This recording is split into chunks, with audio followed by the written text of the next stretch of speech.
My name's Trish Roberts and you're watching Faint Signals from Vega. So I wanted to just quickly talk about an issue which many tend to find difficult, and that is the issue of near-term extinction. And I'm not wanting to talk about it so much in relation to we humans, but I did want to talk about the latest. I actually have talked about this before in a podcast, and I mention it at various times in my vlogs. But I wanted to talk about this it's like an apocalyptic industry that's seems to be growing, and I want to talk directly about a group. They're the near-term extinction group, and there's speakers like Guy McPherson and Kevin Hester and people like that, and they actually have I don't know if Guy McPherson has got any relationship with the Facebook group Near-Term Extinction Love, but he has his own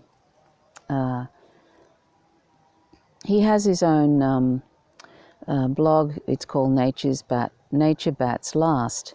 So Guy McPherson has been talking about near-term extinction and how it's climate change is runaway now, and I agree with that. It has, and I do agree that there's really nothing we can do. Not only that, but there's nothing that seems to be being done about it, certainly not our governments. And people also, I'll get to the issue of veganism soon, but there's really nothing much that can be done, but we can try and be civilized and do our best to reduce the death and destruction that is happening with our wars and all of that, wars over resources and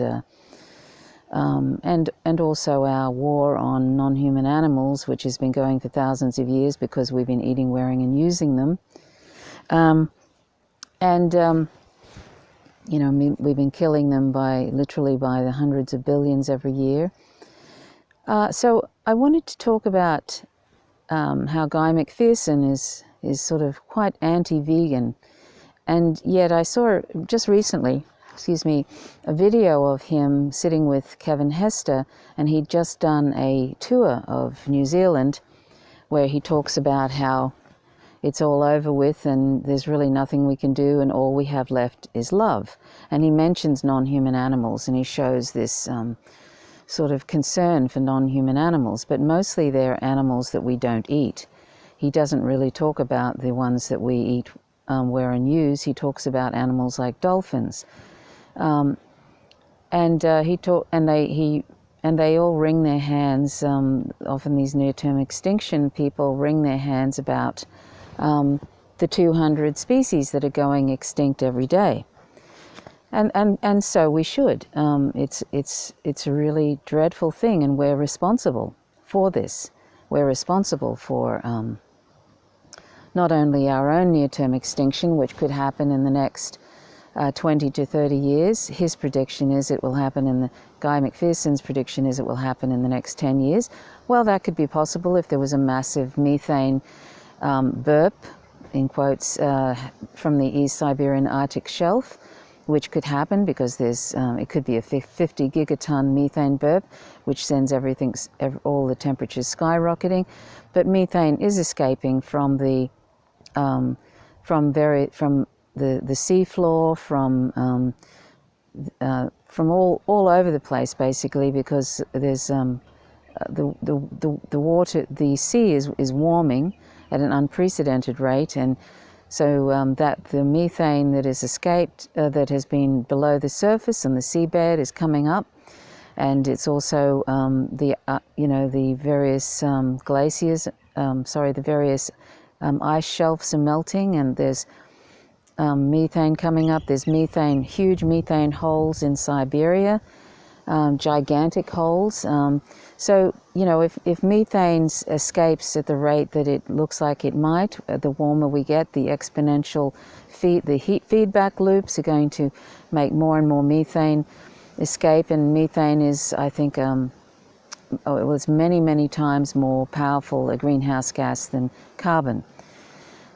And of course, you know, the animal agriculture industry is contributing a huge amount of methane to global warming. In fact, the estimates are 51% of greenhouse gases. Of course, nobody ever talks about that in the green groups or in near-term extinction groups, and if you mention it, you're pretty much guaranteed, if you talk about veganism in any way, I mean, it's an ethical position and it's about non-human animals and their right not to be used as things, but if you go to the ancillary benefits of it being climate change, addressing climate change in a serious way, or, you know, or you know, the health in any way, if you mention climate change in relation to veganism, you're almost out on your ear.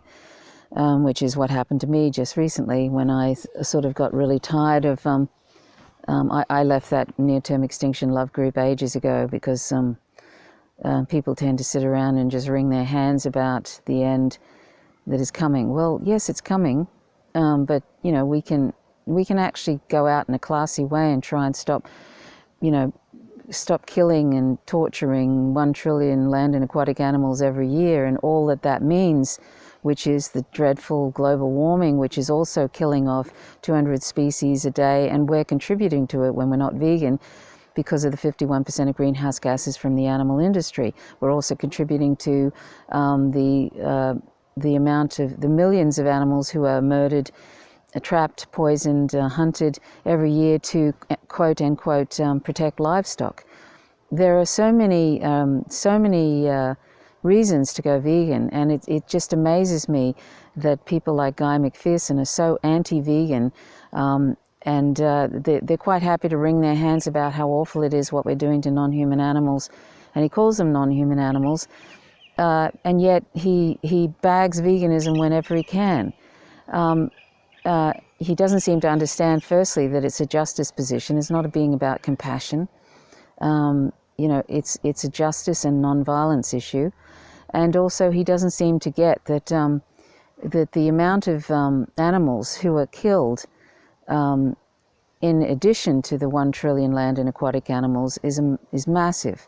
All these animals that he wrings his hands about, the dolphins or whatever, 70 million sharks are murdered every year as in a bycatch situation, where 1 pound of fish, for every 1 pound of fish, 4 pounds of bycatch, in quotes, that's all kinds of species, are killed. And that includes 70 million sharks, it includes dolphins and whales, all these animals that Guy McPherson wrings his hands about, all these animals that those near-term extinction people wring their hands about, are directly taken up by massive nets and killed, and thrown overboard, or, you know, used in various ways. But they weren't the intention of the people who were catching them. They are just accidental catches from the huge nets that just scrape along the ocean floor and take everything with it. And they don't care. They're an industry. That's their business, is making money.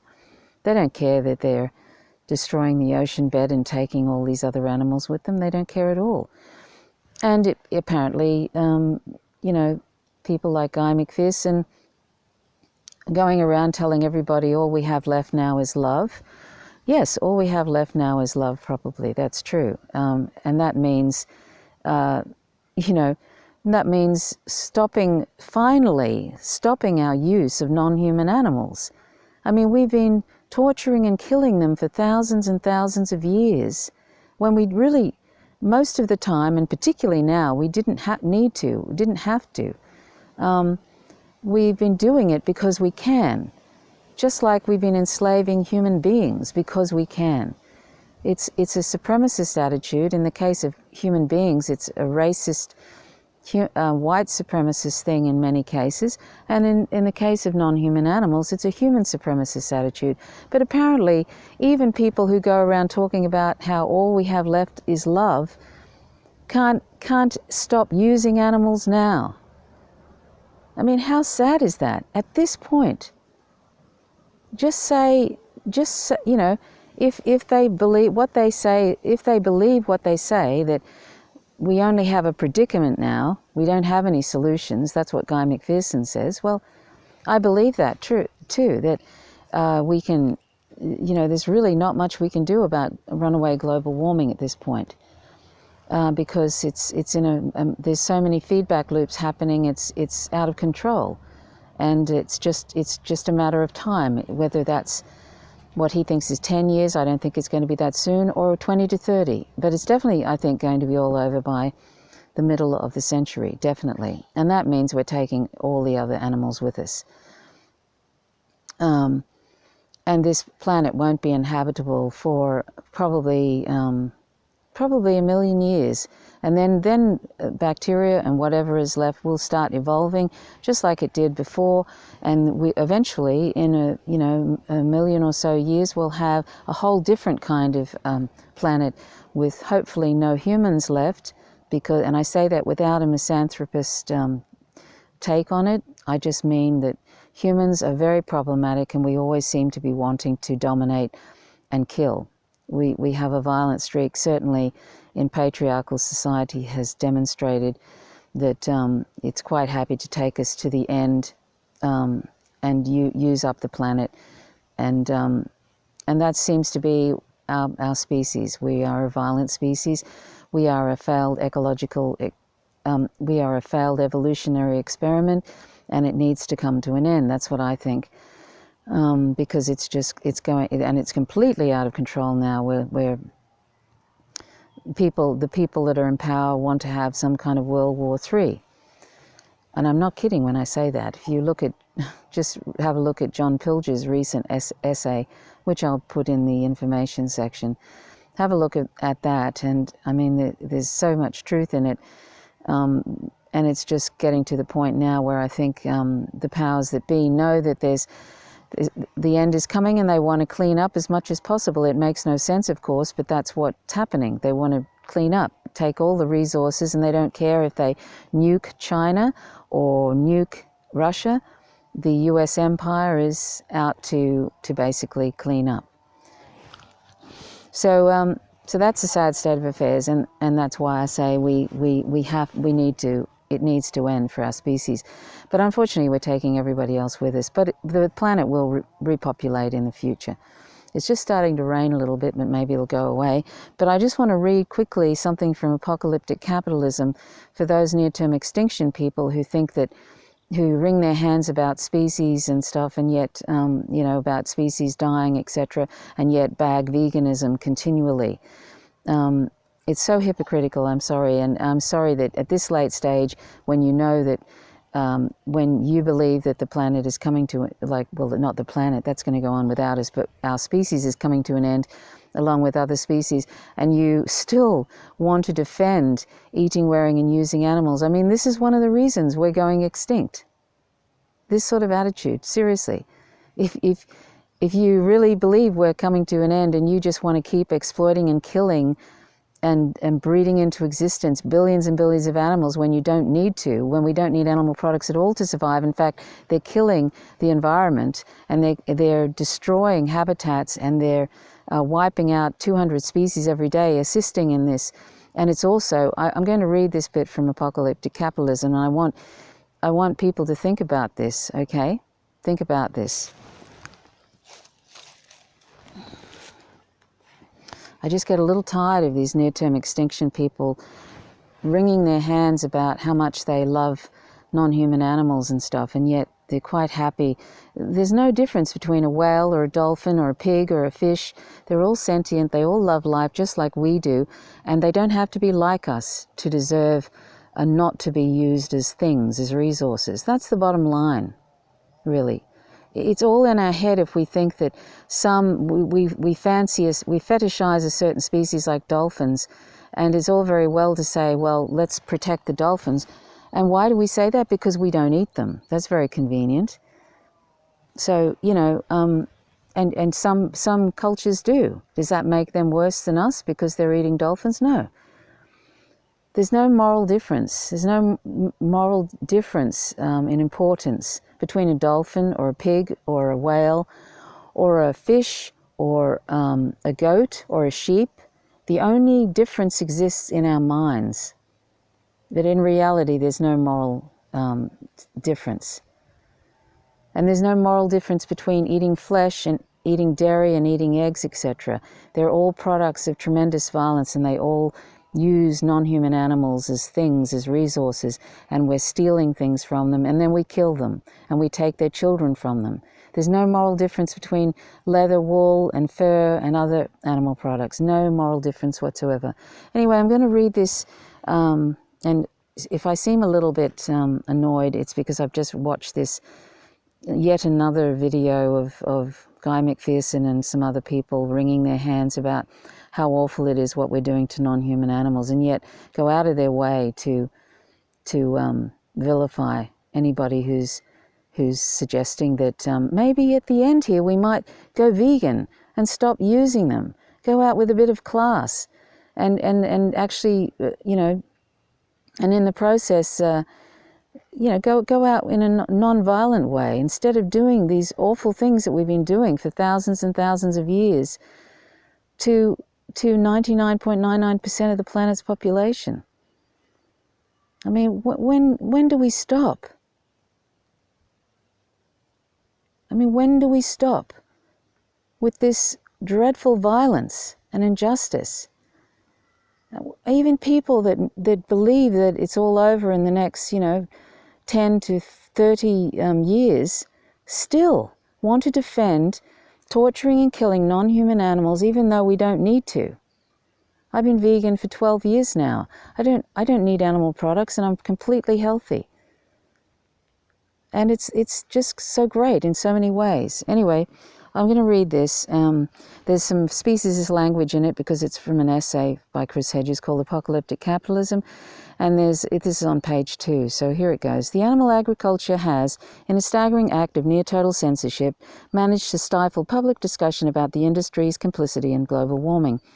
It is barely mentioned in climate summits, yet, quote, livestock, end quote, and their products, as Kip Anderson and Keegan Kuhn point out in their book The Sustainability Secret and their documentary Cowspiracy, account for at least 32 million tons of carbon dioxide per year, or 51% of all worldwide greenhouse gas emissions.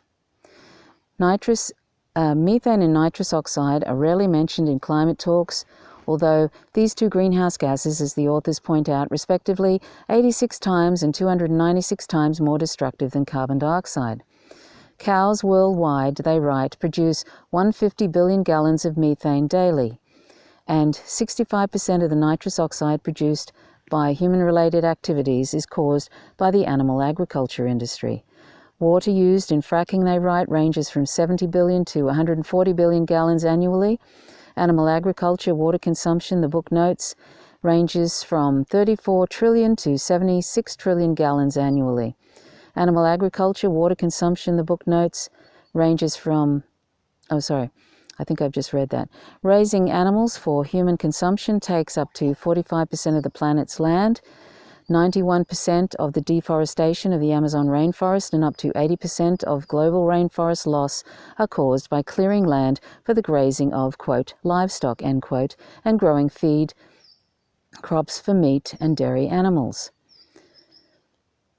As more and more rainforest disappears, the planet loses one of its primary means to safely sequester carbon dioxide. The animal industry, the animal agriculture industry, as Anderson and Kuhn write, is also a principal cause of species extinction and the creation of more than 95,000 square miles of nitrogen-flooded dead zones in the ocean. A person who eats a plant-based diet, they point out, a diet free of meat, dairy, eggs, saves 1,100 gallons of water, 45 pounds of grain, 30 square feet of forested land, 20 pounds of CO2 equivalent, and prevents the torture and murder of one animal's life every day. That's every day. So everybody who's wringing their hands about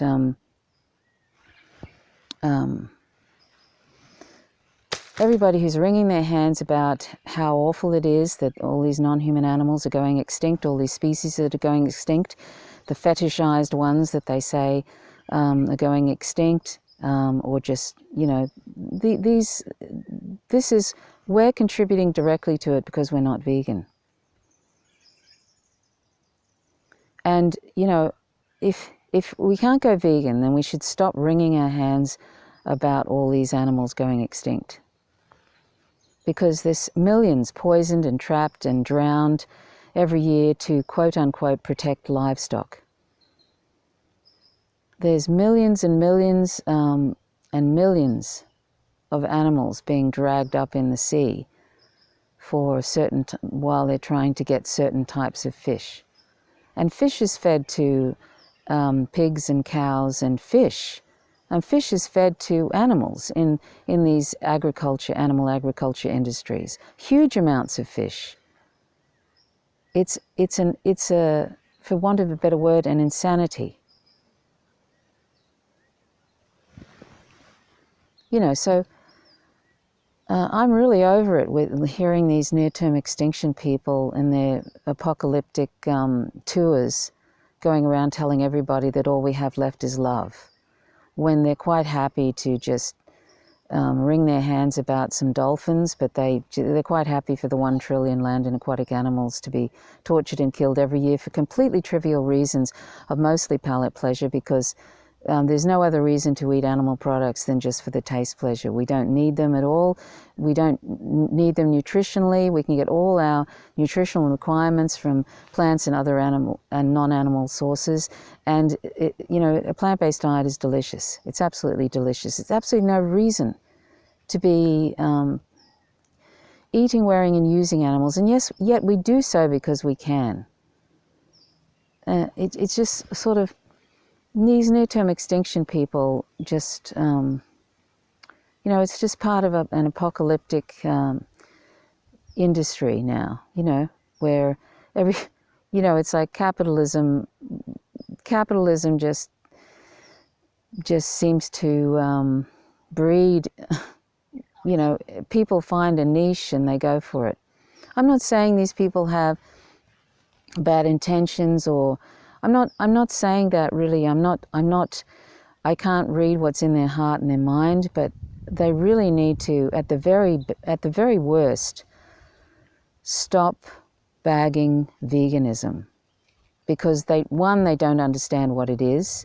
They seem to think that it's these airy-fairy things that are put out by large animal organizations, that it's something to do with compassion, or that it's and also stop claiming that vegans think that veganism is going to save the planet. It's not going to save the planet, but it certainly would make a huge impact if people went vegan. And of course it's not going to save the planet now, because there's just so many things wrong now, and so many feedback loops and it's runaway global warming. It's apocalyptic global runaway global warming.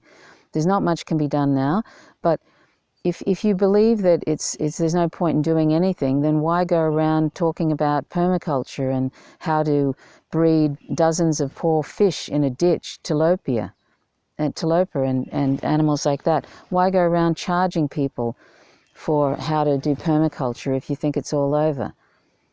Why go around at all? I mean, just write blogs and tell people to love one another. But why bag veganism? Because it's inconvenient. We don't want to look like we're hypocrites, do we? When people suggest, why don't you go vegan at this late stage? They'd rather bag it because they don't want to look like they're hypocrites. And it is hypocritical, just like the green groups do nothing. I had to laugh when I watched this video with Kevin Hester and Guy McPherson sitting there talking about how the green groups lack credibility, including the Green Party, when they do nothing. They're not really doing anything much to change any direction. And yet they're doing exactly the same thing. None of these parties, none of the green groups, Greenpeace or any of these things, even, none of them say anything about veganism and asking people to go vegan, because they don't want to affect their bottom line, their donations coming in. If you're asking people to go vegan, you're challenging them, and they might say, well, I'm going to take my money elsewhere. And that's what the large animal groups do. That's why they very rarely mention veganism, because that might affect their bottom line. It's much easier to have a whole millions of non-vegan donors that you don't have to challenge, and they can discharge their moral obligation by giving you money. Even Sea Shepherd, even though they'll have a blog or two that say how important veganism is, but where do you see it on their site? When they say, what's Sea Shepherd, when they say, what's the best thing you can do? They never say, go vegan first. It's give me your money, or join this campaign, or join that campaign. But they can say, oh, but we do say how important veganism is. Really? Well, if it's important, then that should be the first thing you ask people to be before they give you any money. See, it's just a nonsense. There's just all these large animal organizations and these environmental ones like Sea Shepherd who use animals to bring in donations.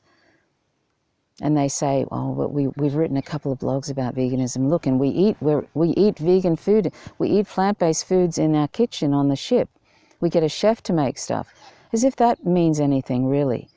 If you're not promoting veganism up front and telling everybody, don't give us your money until you go vegan, then you're just full of it. Sorry.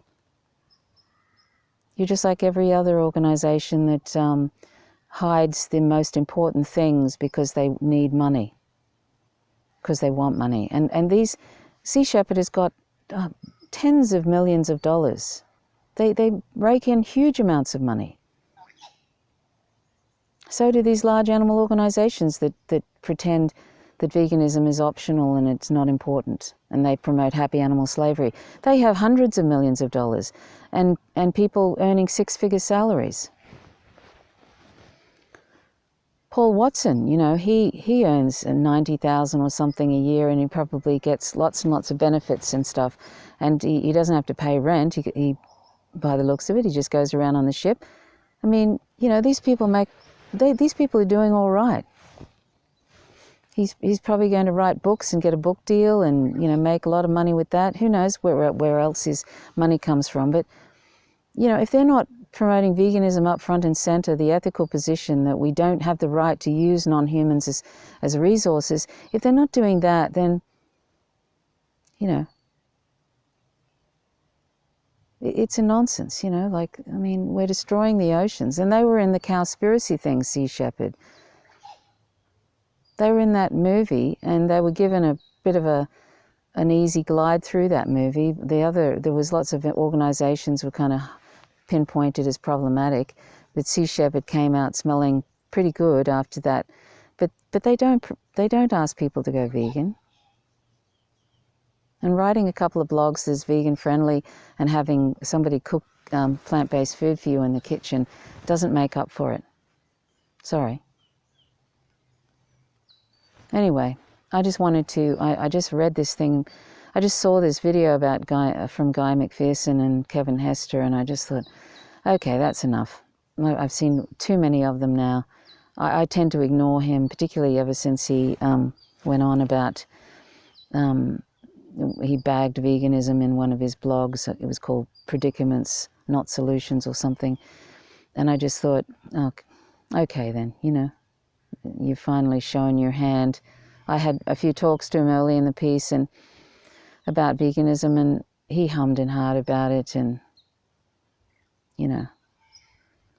I appreciate that he's trying to bring to people's attention that things are pretty dire, but I just get really, and he is promoting the idea of being loving to one another, but if being loving to one another doesn't include stopping torturing and killing non-human animals, then that's very limited kind of love.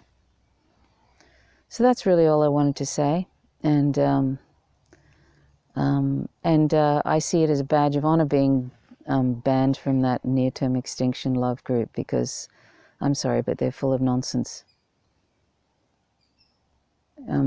If we only have 30 years left, then let's be kind to one another, let's be just, and let's promote justice and non-violence, and try and go out with a bit of fucking class. try and go out and try and redeem ourselves a little bit. Because what a failed evolutionary experiment we turned out to be. And I can't stand it when people, they actually understand that it's all over, and they're still bagging an incredible ethical position like veganism, bagging it. It's disgraceful. I'm sorry, but it is. And it just highlights the issue that we really need to go, our species. Anyway, if you're not vegan, please go vegan. It'll be one of the best decisions you make in your life. And I've got a vegan resource. I don't make any money from it. I don't make any financial gain whatsoever from any of these things I do. It's called howtogovegan.org. Please check it out, howtogovegan.org. And if you have any questions, please, you can write to me at info@howtogovegan.org. So thanks very much for watching me, watching Faint Signals from Vegan. Till next time, bye for now.